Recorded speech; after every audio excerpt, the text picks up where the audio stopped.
మంద మహేష్, బీజేవైఎం రాష్ట్ర కార్యవర్గ సభ్యులు, భూపాలపల్లి. ఈరోజు రాష్ట్ర వ్యాప్తంగా భారతీయ జనతా పార్టీ రాష్ట్ర శాఖ పిలుపు మేరకు అర్హులైన వారందరికీ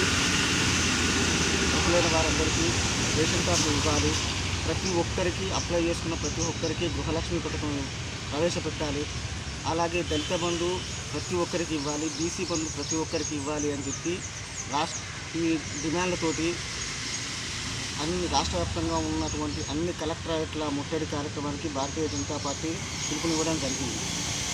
కానీ ఈ కార్యక్రమాన్ని అడ్డుకోవడం కోసం పోలీసులు ఏదైతే ఉన్నారో రాష్ట్ర వ్యాప్తంగా అందరి కార్యకర్తలను ఉదయం 4 గంటలకే దొంగల వలె తీసుకొచ్చి పోలీస్ స్టేషన్లో కూర్చోబెట్టి నిర్బంధించడం జరిగింది. ఎంత నిర్బంధిస్తే ఉద్యమం అంత లేస్తుందని చెప్పి ఇంతకుముందే తెలంగాణ ఉద్యమంలో చూసిన మీకు ఇప్పటికైనా ఇంకా అర్థం కావట్లేదా? ఈ రాష్ట్ర ప్రభుత్వం వచ్చే 3 నెలల్లో గద్దె దిగడం ఖాయం, బీజేపీ ప్రభుత్వం రావడం ఖాయం.